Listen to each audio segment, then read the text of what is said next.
Nah, tahap ketiga ini adalah tahap di mana dia akan semakin ngerti bahwa segala sesuatu itu adalah objek.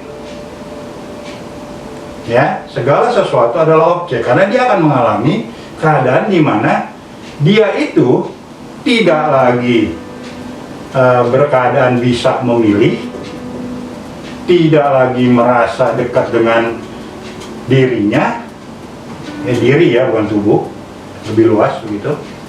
Karena di tahap ketiga dia akan mengalami dia dipilihkan, mau nggak mau harus menerima ini.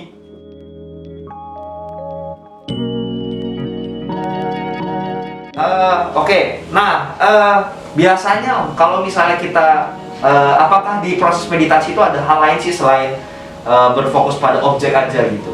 Karena kan apakah memang tugas kita di dalam meditasi itu ya fokus pada satu objek aja, kemudian dibawa objek kemana udah kita ikut aja? Apakah memang prosesnya seperti itu atau gimana? Iya, ini kan bicara tentang objek ya. Tentunya kan tadi di awal sudah kita sepakati bahwa objek adalah sekedar alat bantu untuk segera masuk ke keadaan meditatif. Nah, jadi objek yang pengelolaan objek yang benar itu harusnya membuktikan, kita bisa membuktikan bahwa kita sudah berhasil masuk ke keadaan meditatif yang pertama misalnya, dan itu sangat terasa. Nah, jadi ya seperti itu. Nah, yang disebut dengan keadaan meditatif itu adalah memang sudah berubah dari keadaan kita di awal. Jadi sebenarnya yang disebut dengan meditasi itu adalah suatu proses. Jadi kalau kita di tanda kutip ya, karena kita mau menekankan istilah kenaturalan, maka kita akan dibiasakan untuk menggunakan bahasa yang pasif. Jadi kita dibimbing, nah gitu ya, dibimbing. Ya, bukan kita membimbing diri sendiri, bukan. Karena kita dibimbing masuk ke keadaan meditatif yang pertama. Nah, bahasa begitu. Nah, kita memang harus berada di sini. Nah, itu proses meditasi yang benar. Jadi selain kita ikut memaksimalkan alat bantu tadi, kita juga harus ingat bahwa kita akan pindah loh. Ya, bahasanya pindah ya, karena dibimbing untuk bergerak semakin benar gitu, semakin meditatif. Nah, selama berada dalam keadaan meditatif level tertentu, ya kita harus berada di situ dengan keadaannya sama seperti kita sebelum masuk ke dalam meditatif. Ya, kira-kira begitu. Di situ saja sampai kita diolah, diproses, ya, digodok bahasanya untuk diizinkan masuk ke level meditatif yang berikutnya dengan keadaan yang ya, baru lagi terus begitu. Nah, itu namanya proses meditasi. Nah, yang hebatnya adalah selama perpindahan itu, di samping kita itu mengalami sesuatu, kita dirubah. Nah, perubahan transformasi ini yang sebenarnya makna daripada di belakang kata meditasi. Itu penekanannya. Oke. Berarti dari objek berubah, itu luar biasa ya. Dari hal kecil itu di dalam meditasi itu bisa sampai sejauh itu ya. Padahal cuma dari napas misalnya, cuma dari napas doang. Wah, ini menarik. Kalau saya tadi menarik, Om ada menjelaskan sedikit tentang kenaturalan. Iya. Nah, mungkin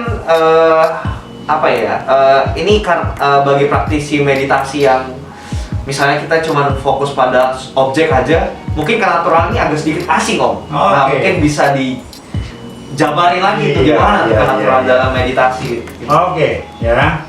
Jadi kita masuk ke pengertian definisi gampang-gampangan begitu tentang kata natural. Itu bisa diganti menjadi alami atau alamiah, ya.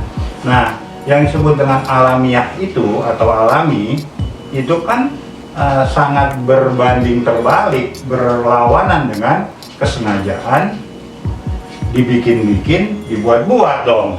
Gampangannya begitu, ya. Nah, bagaimana keadaan apa tuh suasana tidak bisa dikatakan tidak dibuat-buat dan kadang kita kan harus membuat sesuatu. Iya. Oke, persentasenya ya.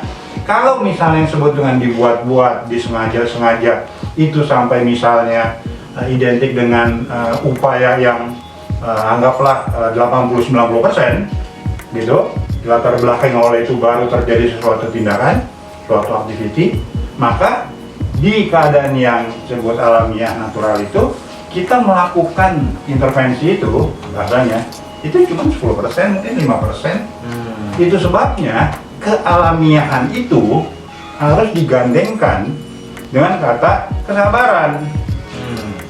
Karena kalau kita dorong dengan kekuatan 90% yang disebut dengan kesengajaan, maka waktu akan terlewatinya untuk sampai kepada bentuk tindakan aktiviti adalah misalnya 1 menit, maka dengan intervensi 10% saja, maka kita akan sudah mengerti itu aktiviti akan terjadi on begitu, akan memakan waktu lebih lama. Nah, di situ ada kata kesabaran, tetapi pengertian kata sabar di situ ada kepastian bahwa pasti akan on. Jadi di sini pengertian kesabaran itu bukannya tanpa batas, nggak jelas kapan onnya. Yang penting kita tahu pasti on. Sama seperti waktu kita berhenti lampu merah di jalan, ya traffic light, lampu merah, kita nunggu berhenti karena kita tahu sebentar lagi hijau gitu. Nah, berubahnya dari merah ke hijau itu kesabaran di dalam meditasi karena pasti hijau, nggak mungkin merah terus, kita tahu itu. Nah, pengertian kesabaran dan di paralel dengan kealamian di situ maknanya. Dengan natural otomatis harus sabar ya Om. Sabar. Karena kan kita tidak boleh mengintervensi lebih ya. Iya. Jadi Karena kebiasaan kita kan memang suka mengintervensi lebih. iya betul. Jadi kita merasa lebih lama nunggunya. Iya. Kita harus sabar. Oh iya. Kecuali dia udah biasa melakukan dengan kealamiahan, wah itu dianggap cepat tuh. Ya, yang disebut lama itu jadi cepat. Iya betul. Karena soal kebiasaan saja. Iya. Wah menarik ini. Jadi sebenarnya meditasi itu bukan cuma duduk diam ternyata. Jadi kelihatannya itu duduk diam aja, tapi sebenarnya banyak hal yang ada di dalam sana ya. Dari tadi pertama kita udah dapet dari objek aja kita berproses itu ternyata ada perubahan di dalam mental mental kita ya, lebih ke mental mungkin ya, lebih ke dari segala hal lah di dalam diri kita. Terus tadi ada juga masalah kenaturalan dan kesabaran. Nah, jadi sebenarnya hubungannya ini sebenarnya luas ya Om ya. Maksudnya artinya bisa sampai ke sisi-sisi kesadaran ya Om ya. Hanya dari satu meditasi aja. Nah, kalau kita bicara tentang kesadaran nih Om sekarang ya, hubungan antara meditasi dan kesadaran ini itu prosesnya itu gimana tuh Om? Kalau boleh dijelasin. Oke. Kan kalau bicara topik kesadaran itu kita harus sepakat dulu nih bahwa itu topik yang sangat ada dan sangat dalam. Dan yang berikutnya adalah sangat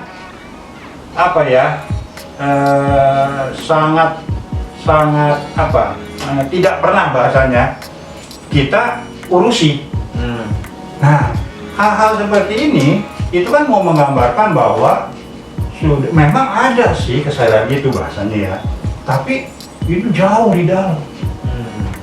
Karena jauh di dalam dan karena sesuatu kebiasaan kehidupan yang umum, kita jarang menyentuh hal itu. Jadi gimana tuh mengangkatnya? Kan gitu. Nah, memang meditasi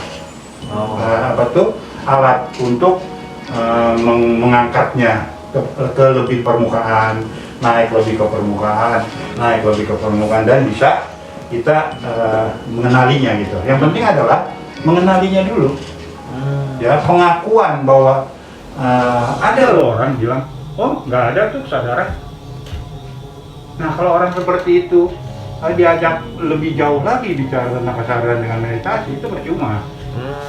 Jadi suatu pengakuan bahwa kesadaran itu ada dan mau bersama-sama kita sepakati perjalanan ini untuk mengenali itu, itu suatu progres yang bagus.